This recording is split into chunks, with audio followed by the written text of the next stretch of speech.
አንድ ቀን በረመዳን ሰብሰብ ብለው ሐድራ ላይ ናቸው፣ ዱዓ ላይ ናቸው።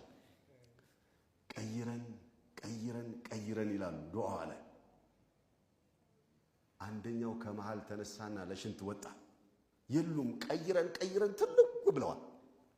ለከሽንት ወጣና ተመልሶ ሲመጣ ዞር ብሏል አይደለ?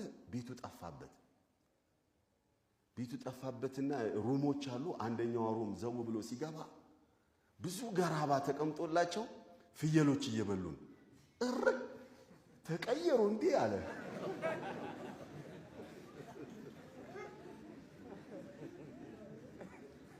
ዱዓችን ሰራ እንዴ ተቀየሩ እንዴ አለ። እኔ ብቻ ነኝ እንዴ ቀረውት አለ። ከዚያ እንዲህ ሲያይ ፍየል ጺም አላት አይደለም? አንተ እንድሪስ አይደለ? አውቄ አለው